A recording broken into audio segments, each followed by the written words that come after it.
અને બાંગ્લાદેશ વચ્ચે દ્વિપક્ષીય વેપાર સંબંધોને નવી દિશા આપતો મહત્વપૂર્ણ પારસ્પરિક વેપાર કરાર થયો છે। આ કરાર હેઠળ બાંગ્લાદેશ યુએસના ઔદ્યોગિક અને કૃષિ ઉત્પાદનોને પોતાના બજારમાં વિશેષ એક્સેસ આપશે, જેમાં મશીનરી, વાહનો, તબીબી ઉપકરણો, ઉર્જા ઉત્પાદનો અને કૃષિ માલનો સમાવેશ થાય છે। બીજી તરફ બાંગ્લાદેશમાંથી આયાત થતા માલ પર અમેરિકા ટેરિફ ઘટાડીને 19% કરશે અને ચોક્કસ ઉત્પાદનો માટે શૂન્ય ટેરિફની સુવિધા પણ આપશે। કાપડ અને વસ્ત્ર ઉદ્યોગ માટે પણ વિશેષ વ્યવસ્થા કરવામાં આવી છે, જેના કારણે બાંગ્લાદેશી વસ્ત્રોને યુએસ બજારમાં વધુ તક મળશે। આ કરારમાં શ્રમ અધિકારો, पर्यावरणीय संरक्षण, बौद्धिक संपत्ति सुरक्षा और भ्रष्टाचार विरोधी पगला पर पण भार मूकवामां आव्यो छे। आ उपरांत बांग्लादेश द्वारा आशरे $3.5 बिलियन यूएस कृषि उत्पादनों तेमज विमान खरीदीना करारोनी पण जाहेरात करवामां आवी छे। आ करार बंने देशों वच्चे आर्थिक सहकारने मजबूत बनावशे अने वेपार तथा रोकाण माटे नवी तको ऊभी करशे। રાજકોટ मनपाનું 3604.90 કરોડનું બજેટ મંજૂર થયું, જેમાં સ્ટેન્ડિંગ કમિટીએ 95 કરોડનો કરબોજ ફગાવ્યો છે। 45 કરોડના વિકાસ કાર્યોનો ઉમેરો કરવામાં આવ્યો તો રાજકોટમાં પ્રથમ વખત 3 પિંક બસ શરૂ કરવામાં આવશે। બિલ્ડરો અને ડેવલપર્સ માટે રાહત અને 2026માં મનપા વ્યાજ માફી લાવી મિલકત પાણી વેરોમાં કુલ 10,000 રૂપિયાની માફી, ત્યારે મિલકત વેરાના ચડત વ્યાજમાં પણ રાહત આપવામાં આવી। મહિલા પાર્કની જેમ દિવ્યાંગ પાર્ક પણ બનાવવામાં આવશે। સિનિયર સિટીઝનના નામના વૃક્ષ મનપા વાવશે તો મનપાની નવી સેન્ટ્રલ ઝોનની ઓફિસ બનાવવામાં આવશે। મિલકત વેરો અને પાણી વેરો મળીને કુલ 10,000 રૂપિયાની માફી આપવામાં આવશે। વેસ્ટ ઝોનમાં નવું શોપિંગ સેન્ટર અને નવું modern food zone, ward number 12માં નવો સ્વિમિંગ પુલ બનાવવામાં આવશે। વધુમાં તેમણે જણાવ્યું કે 1995 પૂર્વે રાજ્ય સરકારનું બજેટ 5,000 કરોડ રૂપિયાનું નહોતું, પરંતુ આજે કેન્દ્ર અને રાજ્ય સરકારના સહયોગથી મનપાનું બજેટ 3,606 કરોડ સુધી પહોંચ્યું છે। એમાં 95 કરોડના કરબોજોને ફગાવીને નવી અનેક વિકાસ કામોની યોજનાઓનું અમે લોકો અમલીકરણ કરવા જઈ રહ્યા છીએ। નવા નાણાકીય વર્ષથી કોઈ પણ બિલ્ડરને જે કોઈ પણ એમનો ભરવાપાત્ર રાજકોટ મહાનગરપાલિકામાં જે ભરવાપાત્ર રકમ છે, આ રકમમાં 50 લાખ રૂપિયા સુધીની રકમ હશે તો એને ચેકથી આપવાના રહેશે।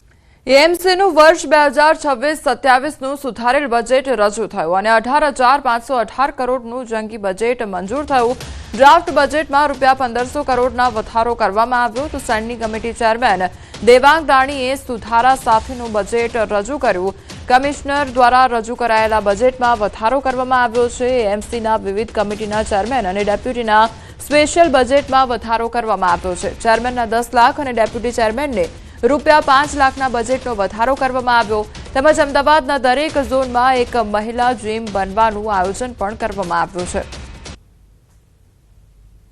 તો ડ્રાફ્ટ બજેટમાં વધારો કરવામાં આવ્યો છે। બીજી તરફ સ્ટેન્ડિંગ કમિટી ચેરમેને પણ બજેટ રજૂ કર્યું છે અને અનેક વધારા પણ કરવામાં આવ્યા છે। અમદાવાદના દરેક ઝોનમાં એક મહિલા જીમ બનાવવાનું પણ નક્કી કરવામાં આવ્યું છે। તો ચેરમેનના 10 લાખ અને ડેપ્યુટી ચેરમેનને ₹5 લાખના બજેટનો વધારો કરવામાં આવ્યો છે। તો એમસીના વિવિધ કમિટીના ચેરમેન અને ડેપ્યુટીના સ્પેશિયલ બજેટમાં વધારો આ વખતે કરવામાં આવ્યો છે। આ બજેટ ગરીબ, મહિલા, વિદ્યાર્થી, યુવાન અને વૃદ્ધ એમ દરેક વર્ગ માટેનું સર્વસમાવેશી સર્વેના સર્વાંગી વિકાસને સુનિશ્ચિત કરનારું છે।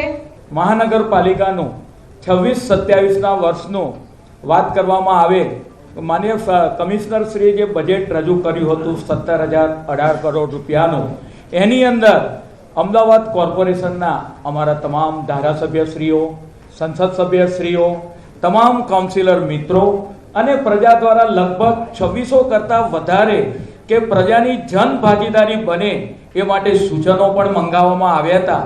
એ સૂચનોને આધારે આ બજેટ મુખ્યત્વે તૈયાર કરવામાં આવ્યું છે। ગબ્બર ઠાકોરે ફરી એક વખત મોટો ઘટસ્ફોટ કર્યો છે। ઠાકોર સમાજના બંધારણ મુદ્દે ચાલી રહેલા વિવાદ વચ્ચે ગબ્બર ઠાકોરે વિડીયો શેર કરીને અનેક મોટા દાવા કર્યા છે।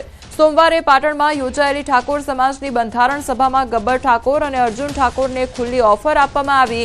સભામાં કહેવાયું કે જો ગબ્બર ઠાકોર માફી માંગશે તો સમાજ માફી આપવા વિચારશે। તો આ તરફ નાત બહાર મૂક્યા બાદ ગબ્બર ઠાકોર ઢીલા પડ્યા હોય તેમ લાગી રહ્યું છે।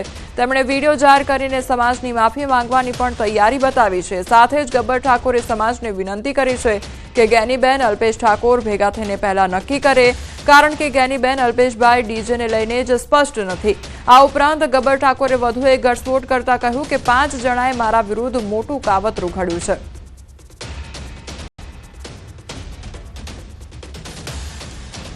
એની વાત કરીએ તો એક મોટું ષડયંત્ર રમણું છે મારા પાસે। અત્યારે બી કહું છું, અમારા ગામમાં પણ બહુ મોટો વિખવાદ થયો છે। હવે સોગન ઉપર વાતો આવી ગઈ છે। અને બીજું કે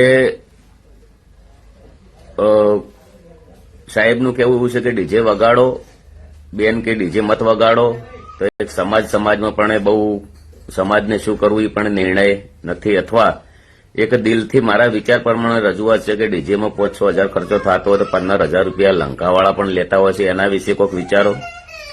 આપણે નિયમો એના માટે કરેલા છે, બંધારણ એના માટે કરેલું છે કે ખર્ચા ઓછા કરવા માટે, તો ડીજે કરતા ખર્ચો પણ એના પણ અંદર વધી જાય છે।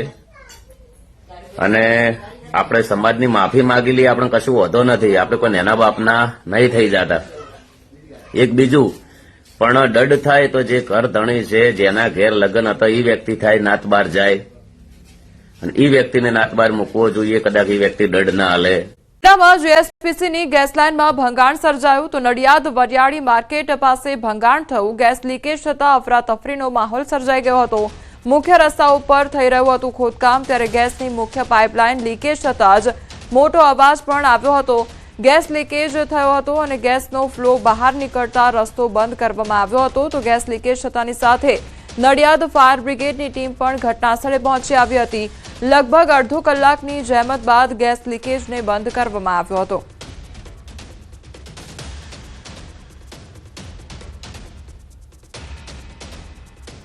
શંકલેશ્વરમાં જાહેર માર્ગ પર પાણી ગડખોલ પાટિયા પાસે કેનાલ ઓવરફ્લો થઈ છે, ત્યારે ઉકાઈ જમણા કાંઠાની કેનાલમાંથી પાણી ઓવરફ્લો થયું છે। ભરૂચ જિલ્લાના ગડખોલ પાટિયા પાસે ઉકાઈ જમણા કાંઠાની કેનાલમાંથી પાણી ઓવરફ્લો થતા જાહેર માર્ગ ઉપર પાણી ફરી વળ્યું હતું। ત્યારે ગડખોલ પાટિયા ખાતે આવેલ આયાપા મંદિર નજીક કેનાલ છલકાતા રોડ ઉપર આજુબાજુ ચોમાસા જેવું પાણી ભરાઈ ગયું હોય તેવા દ્રશ્યો સર્જાયા હતા। રસ્તા પર પાણી ભરાવાથી વાહન ચાલકો અને રાહદારીઓને ભારે હાલાકીનો સામનો પણ કરવો પડી રહ્યો છે। વાત કરીએ તો વગર ચોમાસે ડેમના દરવાજા ખોલી દેવામાં આવ્યા છે। દ્વારકા વર્તુ 2 ડેમના દરવાજા ખોલવામાં આવ્યા છે। ડેમના 4 દરવાજા અડધો ફૂટ ખોલવામાં આવ્યા છે। તો ડેમના દરવાજામાં ચાલી રહ્યું છે સમારકામ। નીચાણવાળા 14 જેટલા ગામોને એલર્ટ કરવામાં આવ્યા છે। દ્વારકા અને પોરબંદર જિલ્લાના 14 ગામોને એલર્ટ કરવામાં આવ્યા। નીચાણવાળા વિસ્તારમાં લોકોને અવરજવર ન કરવા માટે સૂચના આપવામાં આવી છે। નદીના પટમાં પશુઓને ન રાખવા તંત્ર દ્વારા સૂચના આપવામાં આવી। 32 દરવાજા ધરાવતા ડેમના દરવાજામાં જરૂરી મેન્ટેનન્સ કામ કરવાનું હોવાથી દરવાજા ખોલવામાં આવ્યા છે।